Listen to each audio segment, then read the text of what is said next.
yet fit in. How ironic is that? Every individual has this fundamental desire to be special. Yet, in the quest of similarity, we reject those who highlight our differences. We all have this unbelongingness in us. And when this feeling expands, our self-belief shatters. So know yourself first and then stand out as tall as you can.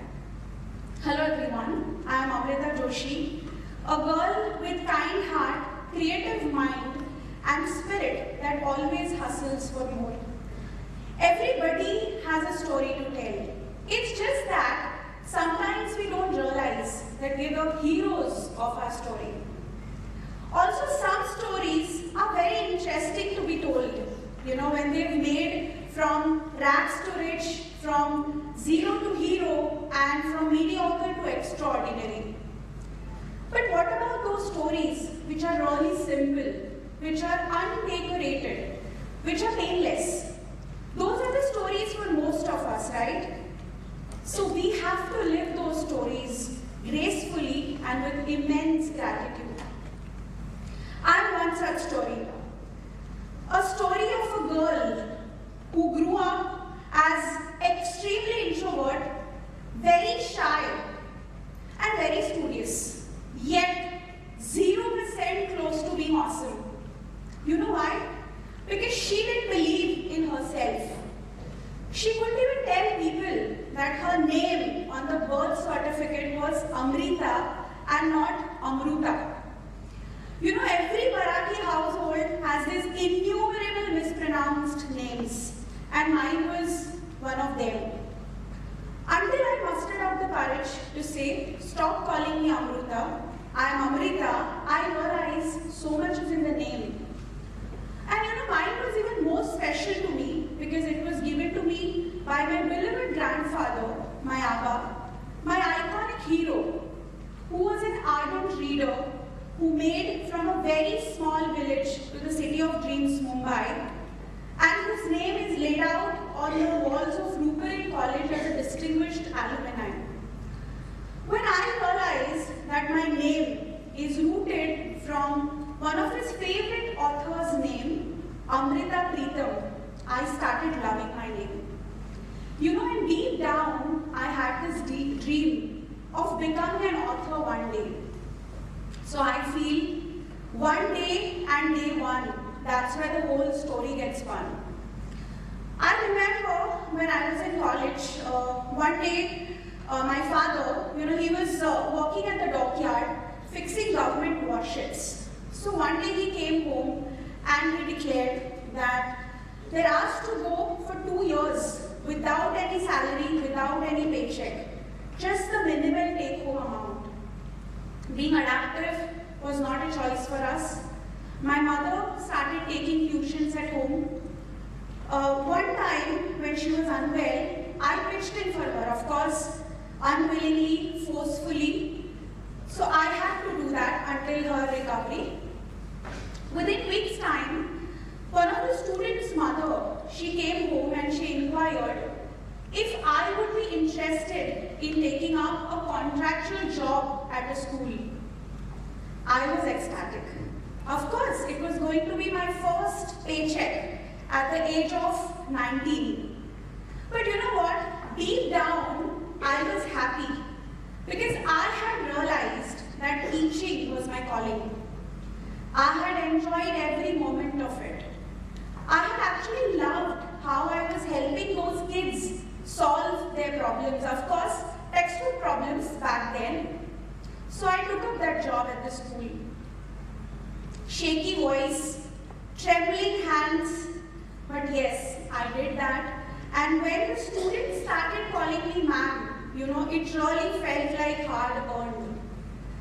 So can you imagine which subject was I teaching them? I was teaching them Sanskrit. So during my mother's tuitions, she must have mentioned to those students that I was a gold medalist in Sanskrit in board exams. I had scored 99. I still don't know where I lost that 1 mark. But here, on this day, I had scored 100 on 100 because I was building self-belief point by point. That point in life, I decided, rather manifested, that I wanted to become a trainer. Now my first job as a trainer must be solely because of my passion for teaching, because deep down I was still fighting those demons, of standing in front of people and talking to them. And this time it was not going to be students, it was going to be adults, higher in experience, bigger in age. So I don't know whether I was happy getting that job or scared. So I remember my first training was in Pune. I was completely traumatized. I had not slept the night before.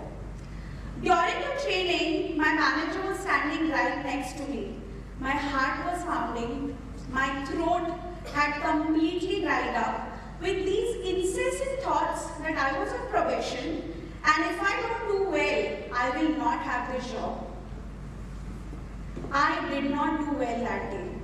Next day, my manager called me in his cabin and he said, Amrita, you are going to our Goa office to deliver a 5-day freshers training program. In his AC cabin, Pune's pleasant weather, of course, back then, I was sweating. I packed my bags. I boarded the train and that's when he called me. And you know what he said? He said, Amrita, when you reach Goa next morning, don't stay put at the hotel because your training starts only day after. You must visit 5 less known places of Goa and you should go parasailing. I was absolutely clueless, but I still did that. I felt great and I rocked my training the next day. I didn't even look at the feedback sheets. When I came back to Pune, I was standing in the same cabin, but my sweat was replaced by smile. My manager asked me, Amrita, what magic did you do there? Because your feedback says, can man teach us how to become a trainer? I broke down in tears. I sat in front of him and I said, sir, when you asked me to go solo traveling, when you said go for parasailing, I was absolutely clueless. And of course it was out of my comfort zone, but I still did that. And when I did that, I got this belief that yes, I can. And I carried that belief for my training the next day. So sir, will you give me some task to accomplish before my every training program? He said no. You have to figure that piece yourself. I don't call that man my manager, I call him my mentor. So self-belief is the crux of your passion. Self-belief is the engine of your dreams. Yet self-belief is your calm in the chaotic. Whether you think you can or you cannot, you're right. These are the magical words by magnetic automobile icon Henry Ford.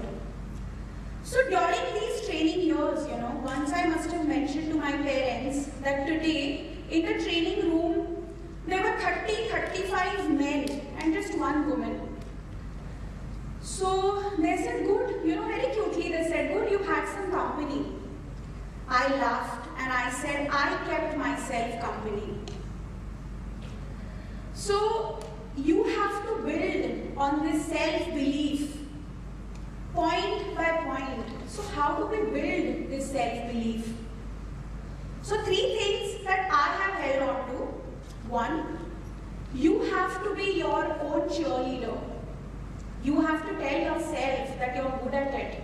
You can do it. Second very important thing, that you have to nurture your passion. Sometimes when you do that, you may not have the skills required for that passion, like how I had that. So you have to work on those skills and you have to keep on upgrading those skills. And third very important thing that I have held on to is prioritize perfectionism, because if you want to be perfect, from the smallest of the things to the big goals or big tasks, it may hamper your self-belief. So prioritize that. Also, while complimenting, it is important that you complement your big goals with small tasks that you set for yourself every year. It has worked for me. I have been giving myself a goal every year. A goal like learning to swim, learning to drive, getting a new hobby, unlearning a habit at times, getting a degree in the US while caring for my newborn and my husband, also getting a job in the US amidst the worst recession time. While doing these things, I realize that if you have to learn swimming, you cannot do that while you sit at home and you take those online lessons, You have to get into the water. You have to embrace the fear of drowning and you have to conquer it. Likewise, in the year 2023, I gave myself a goal of writing a book. It was my long-standing dream that turned into a goal for 2023. I decided to write kids' journal after a lot of thought churning, of course. And in the journey of book publication or publishing, I realized that writing was the simplest part. Because when I approached these good publishing houses, they said, Amrita, currently we are printing renowned authors' content. You may have to wait for 3 years or so, or if you're ready to pay double than the actual printing cost. And some were really generous enough to say a straight no. So with a lot of disappointments, I approached these small printing houses in the city. We got the proofreading, editing done. We worked on the rework also on the illustrations. And then from the time of ideation to the book printing, within 3 months, my baby was born. That is the shortest delivery time, but yes, of course, with a lot of labor pain, I must tell you that. So when those 500 copies of my book packed in 5 big cartons were delivered to my address, I remember I was sitting in the living room just looking at those cartons, absolutely clueless. In this process, 2 things that actually helped me. One is my grit, and second, the foreword that was given to me by the founder of the company where I started my first job as a trainer. So life is cyclic. You just have to connect the dots. He actually signed the first copy of my book. My book launch was as humble as the man himself in his cabin. Also, he went on to buy few copies online, and with those blessings, I went on to sell all 500 copies of my book without any marketing, without any influencer. What I learned in this process is it's your story, and you are the hero of your story. There will be ups, there will be downs, there will be some people who will clap for you, there will be some people who would just be bystanders. But what you have to do, you have to embrace it all. You have to be in love with your story madly, deeply. You have to chase your dreams aggressively, but with passion and compassion. So while mentoring these young kids to become tomorrow's leaders, we work on developing leaders who would not leave a scar, but leave a mark on the people that they work with. So when I left my corporate job, a lot of people said, Amrita, freelancing, consultant, trainer, it's a very crowded space. There's no dearth of online content, online courses for people to take. You will not succeed. But the only person who can tell you you cannot do that is you. And you don't want to be that person. So it's been 3 years. It's been 3 fulfilling years of my freelancing journey. I am feeling more empowered because I am helping people achieve their goals. I am feeling happier, I am feeling productively busier, yet calmer, because I am striking the equilibrium of my life. So you are the powerhouse, and self-belief is your superpower. Thank you so much, everyone, for listening. I'm immensely grateful.